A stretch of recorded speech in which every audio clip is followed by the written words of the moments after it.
భూలోకంలో నుండి కొనబడిన ఆ 144,000 మంది తప్ప మరి ఎవరునూ ఆ కీర్తన నేర్చుకొనజాలరు. ప్రకటన గ్రంథము 14వ అధ్యాయము 3వ వచనము. బాధల లోయలలో ఉన్న వాళ్ళకి మాత్రమే కొన్ని పాటలు నేర్చుకోవడానికి వీలవుతుంది. ఎంత గాన ప్రావీణ్యమున్నా ఇలాంటి పాట నేర్చుకోవడానికి రాదు. స్వరంలో ఎంత శ్రావ్యత ఉన్నా ఇతరులు దీన్ని సరిగ్గా పాడలేరు. దీని సంగీతం హృదయంలో నుండే వస్తుంది. ఇది వ్యక్తిగతమైన అనుభవాల్లో పుట్టి కంఠస్థమైన పాట.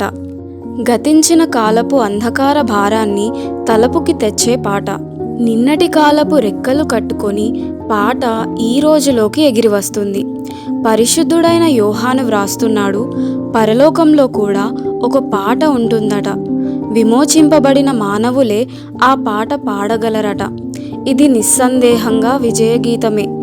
మనల్ని విముక్తుల్ని చేసిన యేసుక్రీస్తు విజయాన్ని గురించిన పాట. అయితే ఆ విజయోత్సవం అందరికీ కలగాలంటే కలుగదు. ఒకప్పుడు గొలుసులతో బంధింపబడి ఇప్పుడు స్వేచ్ఛగా ఉన్నవారిదే విజయోల్లాసం. నేను ఈ పాటను పాడినట్టుగా ఏ దూత గాని ప్రధాన దూత గాని పాడలేడు. నేను పరదేశిగా ఉన్నట్టు ఆ దేవదూతలెప్పుడూ ఉండలేదు. సిలువలో విమోచింపబడ్డ వారు తప్ప మరెవరూ ఈ పాటను నేర్చుకోలేరు. నా ఆత్మ తండ్రి దగ్గర నుండి ఈ సంగీత పాఠం నేర్చుకుంటున్నది. కంటికి కనిపించని సంగీత బృందంతో కలిసి శిక్షణ పొందుతున్నది. ఈ సంగీత సమ్మేళనంలో కొన్ని భాగాలను నా ఆత్మ తప్ప మరెవరూ పలకలేరు. దేవదూతలకి ఈ శృతి కుదరదు. ఈ తాళాలను నా ఆత్మ మాత్రమే వెయ్యగలదు, ఆలపించగలదు. దేవదూతలు ఆలపించలేని ఆ భాగాలను ఆలపించడం కోసం తండ్రి నిన్ను సిద్ధపరుస్తున్నాడు. నిన్ను పరీక్షించడానికి దేవుడు నీ పైకి బాధల్ని పంపిస్తుంటాడని చెప్తుంటాడు. కాదు, నీకు నేర్పించడానికే ఆయన ఆ బాధల్ని నీ పైకి పంపుతుంటాడు. రమ్యమైన ఆ గాయక బృందంలో నువ్వు ఉండడం కోసం నిన్ను సిద్ధపరుస్తున్నాడు. రాత్రి సమయాల్లో నీ పాటను సిద్ధం చేస్తున్నాడు. కొండలోయల్లో నీ స్వరాన్ని పదును పెడుతున్నాడు. మేఘాలు కమ్మిన వేళ నీ శృతిని సవరిస్తున్నాడు. వర్షాలు కురుస్తున్నప్పుడు నీ స్వరంలోని మాధుర్యాన్ని పరిపక్వం చేస్తున్నాడు.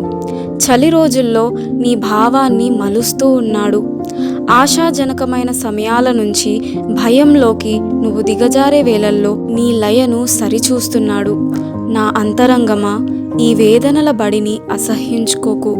అందులో నువ్వు పొందిన శిక్షనే రాబోయే కాలంలో పరలోకంలో వినిపించబోయే సార్వత్రికమైన రాగంలో నీ వంతు నువ్వు పాడగలగడానికి సహాయపడుతుంది. కాలరాత్రి నిలువునా కమ్ముతున్నదా? కటిక చీకటి కర్కశంగా కప్పుతున్నదా? చేరరమ్మని ఆయన్ని చనువుగా ఆహ్వానించు. కొత్త పాట, కోయిల పాట నీకిస్తాడు. సుతారంగా నీతో శృతి కలుపుతాడు. శోధనల్లో సొమ్మసిల్లి నీ స్వరం ఆగితే ఆగిన పాటను ఆగనీయకుండా ఆ మేఘాల్లో తన పాటతో లీనం చేస్తాడు. ఆ పాట పాడే ప్రకాశపుత్రులంతా ముక్త కంఠంతో, ముకులిత హస్తాలతో ఆ అంధకారంలోనే ఈ అపురూప గానం మాకు అలవడిందంటూ మురిసిపోతారు. తండ్రి ఇల్లంతా మధుర పరిమళంలాగా అలుముకునే ఆ అసమాన గీతం పుట్టి ప్రాణం పోసుకున్నది. పగటి వెలుగును చూడని పూరిపాకల్లోనే.